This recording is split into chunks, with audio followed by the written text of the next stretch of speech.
Hello guys, welcome to my channel. आज मैं first time video post करने वाली हूँ just because I came for the DV of clerk post for bank of India and I was waiting for this since very long. So आज जब ये time आया है so I just thought to make a video on this and ताकि मेरा जो पूरा DV process है वो मैं शेयर कर पाऊँ और अपना एक्सपीरियंस शेयर कर पाऊँ और साथ में फ्यूचर के लिए भी लोगों को हेल्प मिल सके कि डीवी कैसा रहता है। तो अभी 9 o'clock हुए हैं, मुझे 9:30 का टाइम मिला था तो मैं जल्दी आ गई थी। दे टोल्ड मी कि आप 10 बजे के करीब आना। ये बैंक के बिल्कुल सामने में एक गार्डन था सो आई जस्ट केम हियर। बहुत ही अच्छा सा माहौल है यहाँ पे, ऑल अराउंड ग्रीनरी है एंड तो मैंने सोचा कि जब तक डीवी स्टार्ट नहीं होता I just go to the garden and make a video.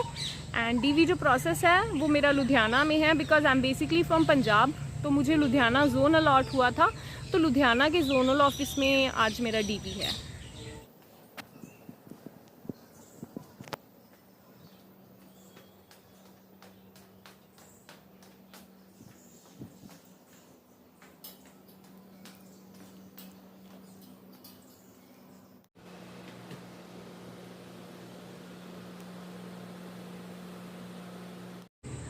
Hello guys, and मेरा डीवी हो चुका है।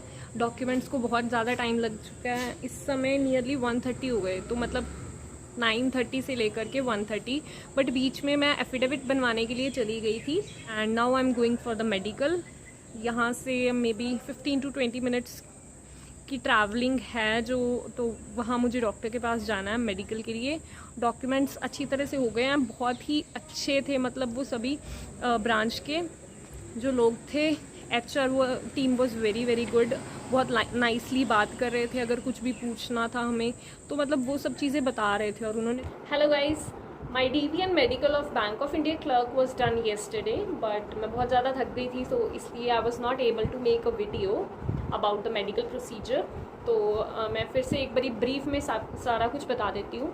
डीवी में फॉर्म फिल करवाए थे उन्होंने बहुत सारे, मतलब लगभग 15-20 पेज के फॉर्म होंगे जहाँ पे आपको अपनी डिटेल्स फिल करनी होती हैं again and again. Annexure 1 and form था और रेफरी फॉर्म भी आपको फिल करना होता है। कोई भी दो पर्सनस की डिटेल्स भरनी होती हैं आपको एंड अगर आपके पास कोई प्रीवियस एक्सपीरियंस है आपको उस चीज़ की डिटेल्स फिल आउट करनी होती हैं। और अगर आप एक्सपीरियंसड है तो आपको उसका रिलीविंग लेटर, NOC वगैरह सब कुछ चाहिए होगा, बट अगर आप एक्सपीरियंस नहीं है देन इन केस आपको ऐसा कुछ भी नहीं चाहिए होगा।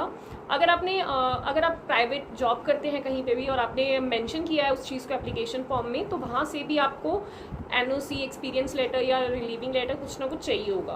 बट मेरे पास ऐसा कुछ नहीं था और ना ही मैंने एप्लीकेशन में ऐसा कुछ मेंशन किया था, तो in my case nothing was there. और मेरा 10th का सर्टिफिकेट, 12th का graduation, post graduation and I was from EWS, तो EWS सर्टिफिकेट लगा था एंड उसके साथ में Aadhaar and PAN card was there. Photos उन्होंने बोला हुआ है nearly 20, but nearly 10 photos use हो गई थी, मतलब 5 to 7 तो फॉर्म में लगी थी एंड आफ्टर दैट 3 फोटोज़ उन्होंने एक्स्ट्रा ली थी हमसे।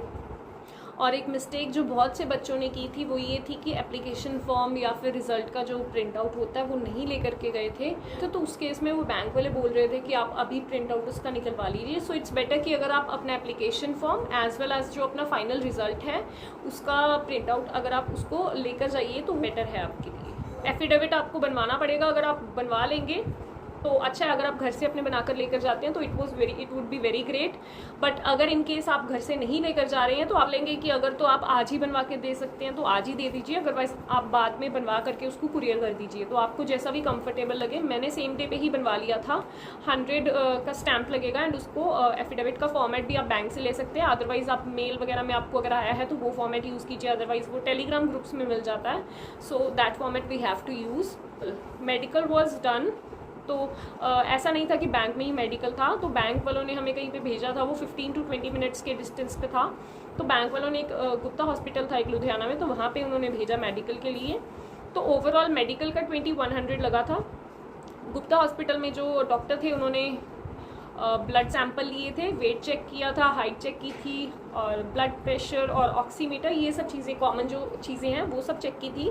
तो उन्होंने 1800 चार्ज किया था वहाँ पे मतलब 15-20 मिनट ही लगे थे, ज़्यादा समय नहीं लगा था हॉस्पिटल में। उसके बाद उन्होंने एक और जगह भेजा था एक्सरे के लिए, तो एक्सरे सैंपल को भी 15 to 20 मिनट्स लगे थे। एक्सरे सैंपल का 300 लगा, तो ओवरऑल 2100 पंजाब में, लुधियाना में लगा था। हर लोकेशन के बेसिस पे वो अलग अलग चार्जेस हो सकते हैं। अगर आपको मेल में मेंशन किया है तो ठीक है, अदरवाइज़ आप उनसे कॉल करके पूछ सकते हैं। मैंने उनको कॉल करके पूछा था, तो उन्होंने बोला था कि आप नियरली 2500 ले आइए, तो 2100 में हो गया था। एंड एक और बात, मुझे किसी ने ग्रुप पे बोल दिया था कि वो ब्लड सैंपल जो है वो खाली पेट होंगे, तो मैं घर से कुछ भी नहीं खा कर गई थी। तो बट ये गलती आप मत करना बिल्कुल भी, आप खाना खा करके ही जाइए, अदरवाइज़ वो बीपी लो हो जाता है, फिर उसकी वजह से वो दोबारा बोलते हैं कि आप खाना खाइए, थोड़ी देर बाद फिर से आइए। तो इसलिए बीपी लो नहीं होना चाहिए मतलब आपका उस समय पे, बिकॉज अभी गर्मी भी बहुत ज़्यादा है पंजाब में, तो इस वजह से कुछ लोगों का बीपी लो हो जाता था अगर वो खाना खाकर नहीं आते थे। तो इट्स बेटर कि आप या तो कुछ खा करके जाइए या फिर अपने साथ में कैरी कर लीजिए। And this was whole the DV and medical process. और ज्वाइनिंग का उन्होंने बोला है कि 15 to 20 डेज़ में ज्वाइनिंग आ जाएगी। So I am just hoping for the best, but अभी UBI PO का भी वेट कर रही हूँ। सो आई जस्ट होप कि इसकी ज्वाइनिंग आने से पहले उधर PO का कुछ इंटीमेशन आ जाए। And all the best to everyone, जिसका भी DV प्रोसेस है अभी और जिसका हो गया उनके लिए भी गुड लक। तो 15 to 20 डेज़ हैं आपके पास, इंजॉय कीजिए एंड उसके बाद फिर ज्वाइन कीजिए। Thank you.